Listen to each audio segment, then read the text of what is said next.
Et salut à tous, aujourd'hui pour cette première vidéo, on va répondre à cette question, est-il possible de devenir un super-héros? Bah ouais, qui n'a pas rêvé un jour de porter une combinaison boulante et... non, en fait je parlais plutôt de ça, ou de ça, ou encore de celle-là. Bon, bref, devenir super-héros, est-ce que c'est possible? Ou alors est-ce réservé seulement aux comics ou aux films? Voilà, on va tenter ensemble de répondre à cette question.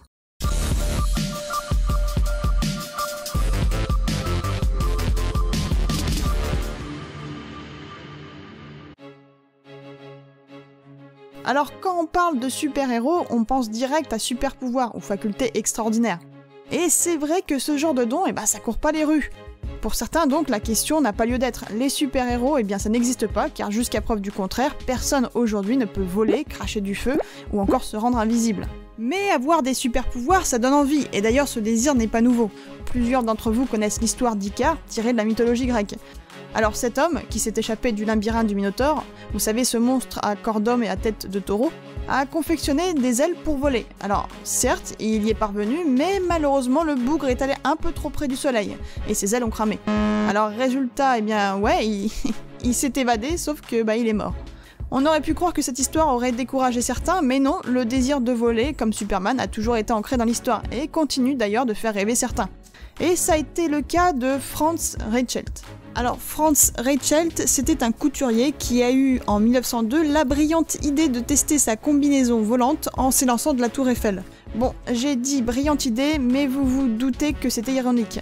Franz a rassemblé tout son courage, il a bien sauté. Le seul souci, c'est que rien n'a fonctionné comme il l'avait prévu, et il s'est écrasé tout en bas. Et vous l'avez bien compris, le pauvre est décédé. Donc vous comprenez que les super gadgets, c'est pas facile, et en plus c'est dangereux. De plus, faut être sacrément pas con pour se réaliser une armure comme celle d'Iron Man. Bon, le gars est un génie, mais une société américaine spécialisée dans la carrosserie de voitures a prouvé que c'était possible et a construit l'armure du milliardaire. A noter que ce petit bijou très réaliste a coûté quand même 4000 €, et bien sûr on ne compte pas les armes et les propulseurs qui, j'en suis sûr, auraient fait au moins quintupler la note finale. Bon, on vient de parler de gadgets, mais revenons au super pouvoir naturel, celui que tu as après être tombé dans une cuve radioactive ou lorsque tu t'es fait mordre par une araignée. Bon, on va faire simple, ça n'existe pas, personne n'a de pouvoir dit naturel. Alors, certains ont quand même essayé, il y a ce mec par exemple qui a tenté de se transformer en Super Saiyan. Le truc complètement fou. Bon, ok, lui n'a pas de vrai pouvoir, on est d'accord, mais j'ai continué de farfouiller sur le net pour quand même être sûr. Et tiens-toi bien, j'ai trouvé des trucs plutôt étonnants. Par exemple, ce français Michel Lotito. Alors, ce français était un artiste de cabaret, mais il était surtout connu pour manger de tout. Et quand je dis de tout, c'est du caoutchouc et du fer. Et à lui seul, il aurait ingurgité un avion qui lui aurait quand même pris 2 ans à finir. Bon, c'est pas tout, il aurait avalé en plus de l'avion 18 bicyclettes, 15 caddies de supermarché, 7 téléviseurs, 6 chandeliers, 2 lits, une paire de skis, un ordinateur, ainsi que 400 mètres de chaîne. Bon, de quoi avoir quand même quelques crampes d'estomac.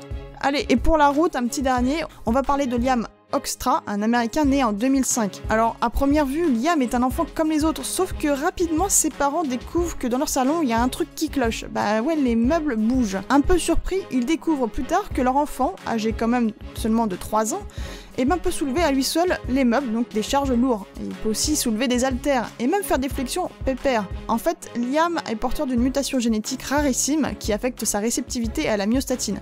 C'est une protéine qui régule la croissance musculaire. Pour faire simple, Liam a une masse musculaire 40% plus importante que la normale. Il est ainsi super rapide, n'a quasiment pas de graisse, et bien sûr une force extraordinaire. Pas mal, non ? Bon, il y a plein d'autres cas étranges comme Franz et Liam, et ces personnes, ok, ils ont des dons, il y a quelque chose. Sauf qu'il leur manque quelque chose pour être un super-héros. Bah ouais, ils ont pas de costume. Quand on demande aux gens c'est quoi un super-héros, la première chose qu'on dit en général, c'est une personne avec des super-pouvoirs et qui possède un costume, pour passer incognito. Et par costume, j'entends un truc bien chiadé, pas comme lui. Mais bon, tout le monde n'est pas doué en couture et perso, je suis pas sûr que j'aurai un truc aussi bien qu'Icasse. Mais rassurez-vous, si comme moi vous n'avez aucun talent en couture, sachez que nos héros de comics, c'est pareil. Franchement, je suis pas sûr qu'un Lagerfeld ou un Jean-Paul Gaultier aurait préconisé le port du slip au-dessus du collant moulant. Franchement, qui trouve ça beau? Bon, si vous n'avez donc aucune compétence en couture, il faudra chercher ailleurs, et pourquoi pas dans un magasin pour super-héros. Alors là, on part direction Brooklyn, avec le Brooklyn Super Hero Supply Corporation. Alors, un nom à rallonge pas évident à retenir, je te l'accorde. Alors quand je suis allée à New York, malheureusement je ne connaissais pas ce magasin et c'est bien dommage. Bah pourquoi ? Car cette boutique en fait propose vraiment tout pour devenir un super-héros. Il y a bien sûr des costumes, mais aussi des identités secrètes et même des super-pouvoirs. Si tu me crois pas, regarde, il y a des potions qui peuvent te rendre immortel, d'autres donnant du courage, certains donnent une vision au rayon X, et il y a même des sérums de vérité. Bon ok, la boutique ne se prend pas du tout au sérieux, mais elle peut donner quelques idées si on veut se lancer. Mais au fait, pourquoi devenir un super-héros ? On ne devient pas un super-héros pour faire genre ou pour épater la voisine ou le voisin, quoique. Non, si vous voulez devenir un super-héros, il vous faudra en plus des super gadgets, du pouvoir et du costume, un dernier élément. Bah, tout simplement un but ou une quête. Alors, cette fois-ci, je vous embarque dans mes valises et direction les États-Unis, ou plutôt encore les États-Unis. Ouais, là cette fois-ci, je vais vous présenter de vrais super-héros. Et non, je ne me moque pas de toi. Là-bas, en fait, on compte pas moins de 200 véritables super-héros qui arpentent chaque nuit les rues des villes pour aider les pauvres âmes en détresse. Alors ils sont tous habillés de costumes et de gadgets et de leur propre facture, et certains ont d'ailleurs réussi à se faire un nom, et le plus célèbre est sans doute Phoenix Jones. Alors Phoenix Jones est connu à Seattle et il est très médiatisé. À la base, c'est un combattant de MMA pro. Et au début, son costume était très simple, un masque de ski, puis au fur et à mesure, heureusement, il l'a sophistiqué. Alors chaque nuit, Phoenix Jones, il descend dans les rues avec un seul but, arrêter les criminels et rendre plus sûres les rues de sa ville. Et comme dans les comics, il a créé un rassemblement d'autres super-héros. Ils ne sont pas les Avengers ou les X-Men, mais les Rain City Super-Hero Movement. Oh yeah. Mais les super-héros n'ont pas émergé qu'aux États-Unis. On en retrouve aussi en Australie avec Captain Australia, en Chine, en Angleterre avec Shadow et même en France. Et ouais, ces super-héros français ont d'ailleurs un site internet et se font appeler les Défenseurs de France. Et comme leurs collègues américains, ils luttent contre l'injustice et se parent d'habits des plus inventifs. Et ils ont d'ailleurs un onglet contact, donc si tu es intéressé, eh bien fonce.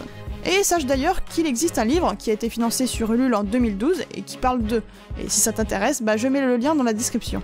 Mais on va pas se le cacher, intervenir comme ça auprès de criminels, bah c'est dangereux. Enfin, c'est même très dangereux. Dark Guardian avoue, lui, sortir toujours avec une trousse de secours. Donc réfléchissez quand même, c'est très limite.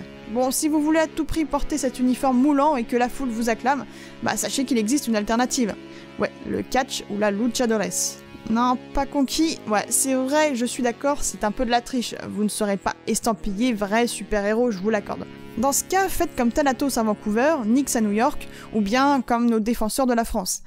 Intervenez non pas contre la criminalité, mais venez au secours des plus démunis, comme les personnes sans abri. Ces personnes en fait sortent la nuit équipées d'un grand sac à dos et ils apportent couverture et nourriture aux personnes qui n'ont pas d'abri. Et dans le genre humanitaire, vous avez aussi Captain Prospect à Washington DC, et lui il distribue des tracts pour aider les enfants à comprendre l'Amérique en respectant son prochain.